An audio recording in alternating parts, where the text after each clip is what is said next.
අපිව දාලා යන්න ගියා නේද? අනේ මම අනේ ආයෙ එන්නකෝ. අපිට ගොඩක් පාළුයි යන්නේ. අනේ අක්කේ බලන්නකෝ අම්මට වෙච්ච දේ. කාටවත් කරදරයක් නැතුව ඉඳියා අපේ අම්මා. අඬන්න එපා නංගි. මොනව කරන්නද?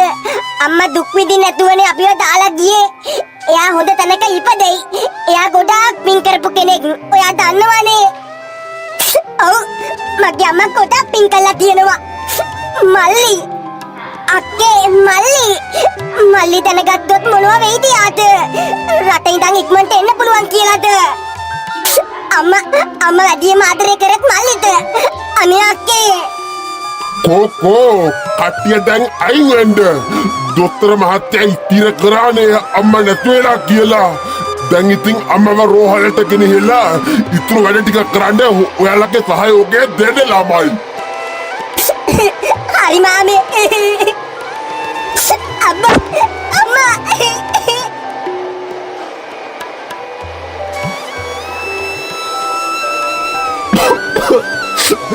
මොටි පුතේ තාත්තේ මොකද අදන්නේ? පුතේ ඔයා කලබල වෙන්න එපා. මේ දේ අහලා අම්මා නැති වුණා. මොනවා?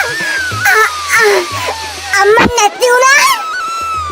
ඔව් පුතේ heart attack එකක් ආවා එක පාටම අම්මට. අනේ දෙයනේ තාත්තේ මම මොකද කරන්නේ? අනේ අම්මා ඔයාට එන්න පුළුවන් වෙයිද පුතේ? ඒක තමයි තාත්තේ. මේ ඉන්න බොස්ගෙන් අහලා බලන්න ඕනේ. කොහොම හරි අදම එන්න. ඉන්න මම බොස්ගෙන් අහලා කෝල් එකක් ගන්නම් තාත්තට. ඉන්න අනේ අම්මා. හරි පුතේ හරි. ඔළුව කල්පනා කරලා වැඩ කරන්න. පිස්සෙක් වගේ එහෙම හැසිරෙනව නෙමෙයි ඈ. හරි තාත්තේ. නෝනා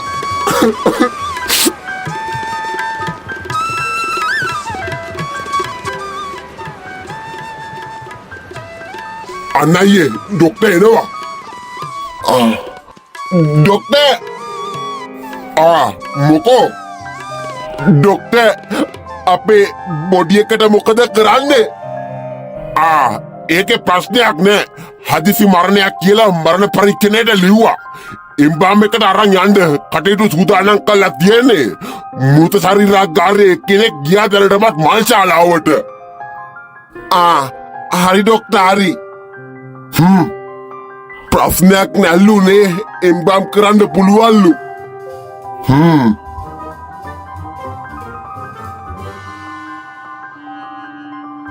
මුදලාලි මේ මං අද කලින් යන්න කියලා බැලුවේ. ඒ මොකද සිරිල් කලින්? අද බාරගත්ත වැඩකුත් නැති එකේ යාළුවෙක් එක්ක බයිසිකලයක් ගන්න යන්න කියලා. එහෙමද? හරි එහෙනම් යනවාකෝ සිරිලා. හෙට උදේම එහෙනම් වරෙන් බොඩි එකක් තියෙන කතාවක් කිව්වා පොඩි ළමයෙක්ගේ. මුදලාලි මං එහෙනම් ලෑස්ති වෙන්නම් මූණත් පය හොදගෙන. මුදලාලි කවුද?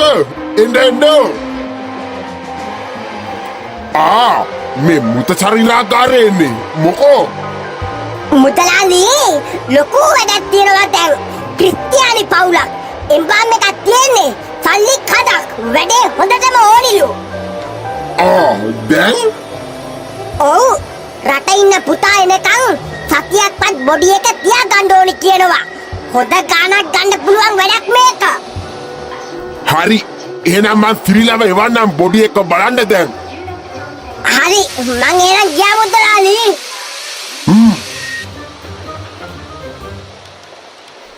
අදේ මුදලාලි. එතකොට මගේ සයිකලේ ගන්න යන ගමන ඒක පොඩ්ඩක් දවසකට කල් දාපන්.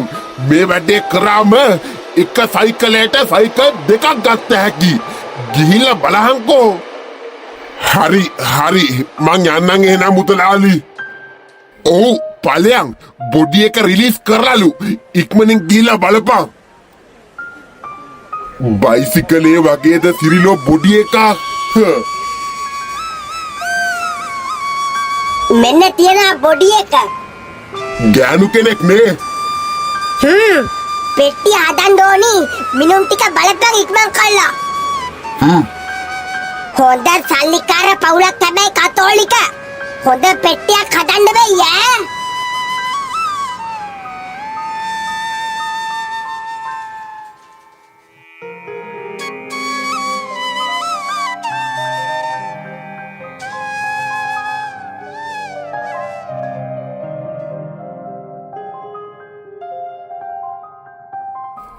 සිරිල් ආවද?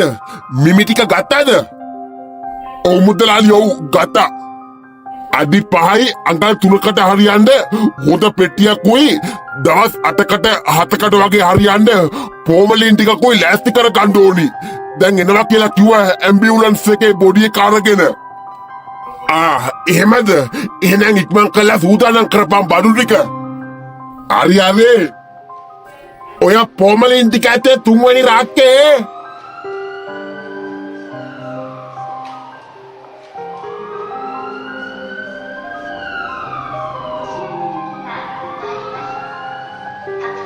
වැඩේ හොඳට වෙයි නේද මුදලාලි?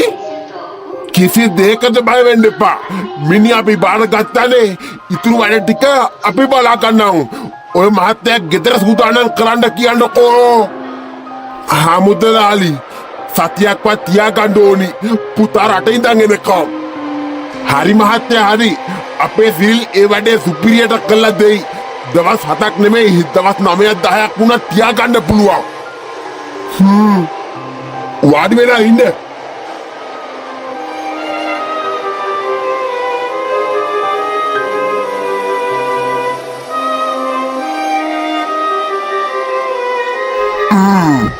එම්බාම් එක හරි.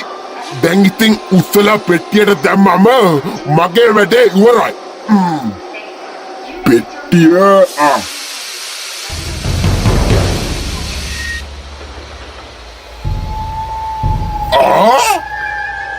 මාර වැඩේනේ.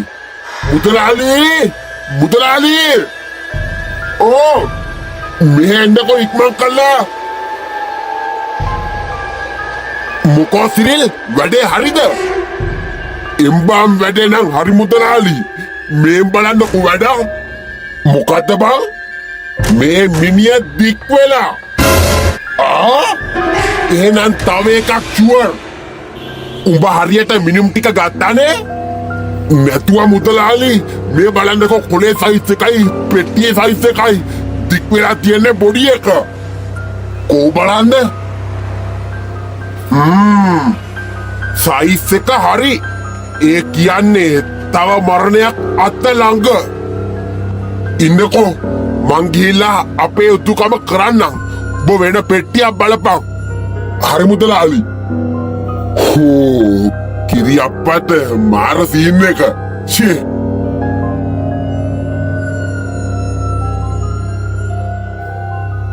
මහත්තයා ඇයි මුදලාලි? මේ දැම්මම ගිහිලා අර ඉස්සරහ පේන කඩෙන් සුදු පාට බිත්තරයක් අරන් එන්න. ඉක්මන් කරන්න. මොකා බිත්තරයක්? ඒ මොකටද මුදලාලි? අරන් එන්නකෝ ගිහිල්ලා මං විස්තරේ කියන්න. හරි අපි ගේන්න මුදලාලි. වරෙන් මොකටද මන්ද බං මේ අස්සේ බිත්තර රෙද්ද? මෙන්න මුදලාලි බිත්තරේ.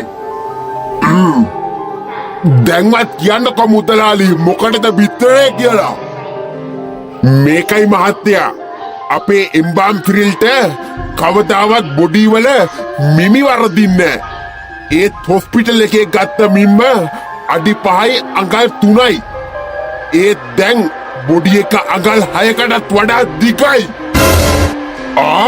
මොකා? නෝනා කොහමත් අඩි 5යි අඟල් 3යි තමයි හිටියේ. කොහමද එම දික් වෙන්නේ? මහත්තයා කතෝලික.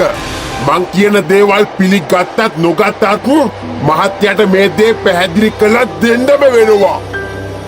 මොකද මහත්තයා මේ දේවල් අපිට මීට කලිනුත් වෙලා තියෙනවා. ඒම මිනිය පෙට්ටියට වඩා දික්කුණාම ඒ ගෙදරින් තව කෙනෙක් බිල්ලක් වෙනවා. ඒ කියන්නේ තව කෙනෙක් ඒ ගෙදරින් මැරෙනවා. මොකා? ඔව්, ඒ බිල්ල වෙනුවට තමයි මේ බිත්තරේ අපි පෙට්ටියේ තැම්පත් කරන්නේ. එතකොට අර දෝෂේ යම්තාක් දුරට හරියනවා මහත්තයා. අනේ මන්දා, මම නම් ඉතින් ඔය වගේ දේවල් විශ්වාස කරන්නේ. ඒක මහත්තයාගේ කැමැත්ත. අපි අපේ යුතුයකම ඉටු කරන්න එපාය. පෙට්ටිය නම් මාරු කරන්න වෙනවා. පරිස්සම් වෙන එක මහත්තයාගේ වැඩක්. හාකෝ මුදලාලි, අපිට ඉක්මනින් බොඩි එක ලෑස්ති කරලා දෙන්නකෝ ගෙදර ළඟ යන්න. හරි, බිත්තරේ තැම්පත් කරලා බොඩි එක ගෙදරට ගෙනහලා දෙන්නම්. දැන් කැසියර් එකට මුදල් ගෙවලා මහත්තයාට එම යන්න පුළුවන්. මේ මිනිස්සයා විකාර කියවනවා. අපි මේ නෝන නැති වෙච්ච එකට දුකේ ඉන්නවා. හරි මේ වරින් ගන්න සල්ලි ගෙවන්න.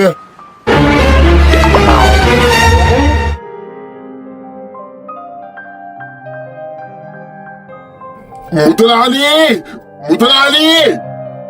ඕ, එන්න ඇතුළට. මෙයාලානේ. මුදලාලි, මාර වැඩේනේ.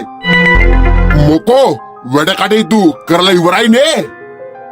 නෑ මහත්තයා, නෑ. පුතා තාම ආවේ නෑ රට ඉඳන්. ඒත් බොඩි එක ගඳ ගහන්න පටන් අරන් මුළු ගෙදරම ගඳ ගහනවා. දවස් 2යි ගියේ තාම. ඒකනේ කිව්වේ නම් කොහොමද දවස් 7ක් නෙමෙයි දවස් 9ක් 10ක් වුණත් තියා ගන්න පුළුවන් කියලා. මොනවා? එහෙම වෙන්නේ කොහොමද? අපේ සිරිල්ගේ බාග වැඩ නෑ. සිරිල්, උඹ දවස් 8කට වගේ හරියන්න ගැහුවා නේද පොමලින්? නැතුව මුදලාලි, වෙන්න විදියක් නෑ මේ කියන කතාව නම්. ඒක අපිට නෑ. පොඩ්ඩක් බලන්නකෝ ඇවිල්ලා. හරි මහත්තයා, හරි. මේ සිරිල්, උඹ පොඩ්ඩක් ගිහිල්ලා බලපන් කොතනද අවුල තියෙන්නේ කියලා. හරි මුදලාලි. මහත්තයා, යම් බලන්න. පේන විදියට බොඩි එකේ නම් අවුලක් වෙන්න විදියක් නෑ. බලමුකෝ සිරිල් එන්නේ නැත.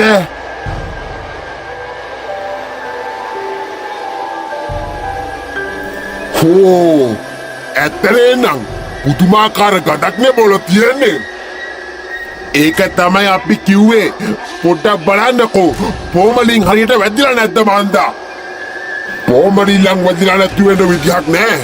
ඉන්නකෝ මම බලන්න.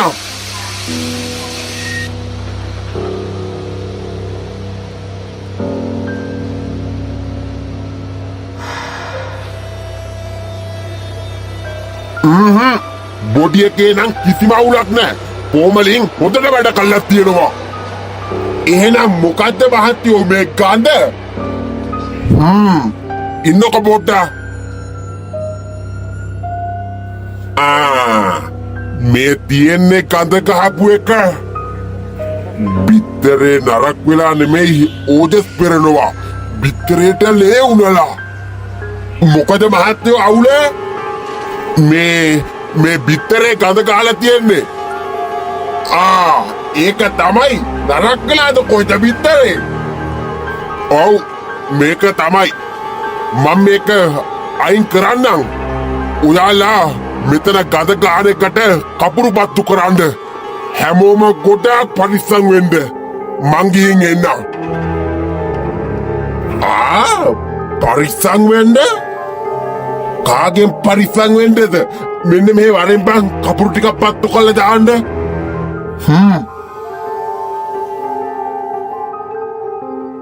මුදලාලි, සිරිල් උඹ ආවද? ඔහොම හිටපන්.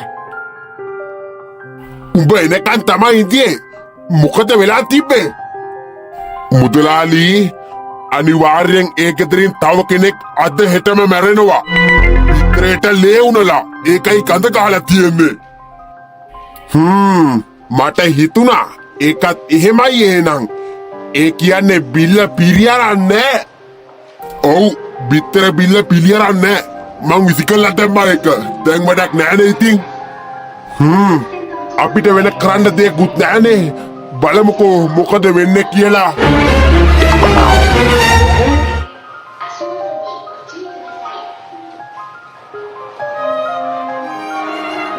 පොඩි පුතේ මේ මගේ නම් යෝජනාව ඉතින් ආයෙ රට යන්න ඕනි නෑ කියන එක. ඒත් මේක අහන්නකො දැන් ඔයා යන්න ඕනි කියන හන්දා. අම්මා අපිව දාලා ගියා ලස්සන ලෝකෙකට. ඔයා දැන් හිත හදා ගන්න ඕනි පොඩි පුතේ අක්කයි නංගි වගේ. ඔයා කොහොමද දැන් අපිව දාලා රට ගිහලා එහෙ වැඩ කරන්නේ මෙහෙම? තාත්තා කියන දේ තේරෙනවා.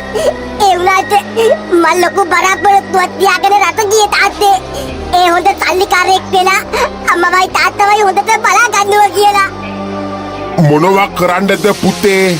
අපේ දෛවය මෙහෙම තමයි ලියවිලා ඇත්තේ.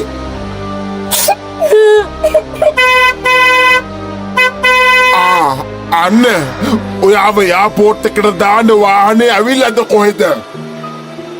එහෙනම් තාත්තේ මං එහෙනම් ගිහින් එන්න.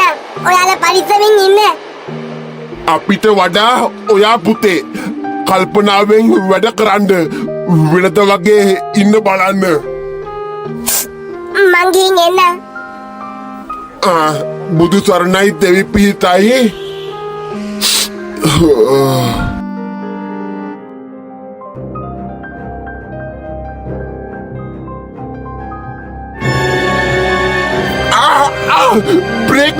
ब्रेक ना මේකේ බ්‍රේක් නෑ. ඒ කොල්ලෝ මොනවා බ්‍රේක් නෑ? හුටා ලොරියා එලෙස රටේ තිරිංග අක්‍රිය වී ලොරියක ගැටි පුතා අවසන් ගමන් ගියේ. අම්මගේ ආදරය කරපු පුතා තමන් ළඟට ඕනි බිල්ලක් ලෙස තවත් අඩි 6ක් යටට ඇද ගනිමිනි.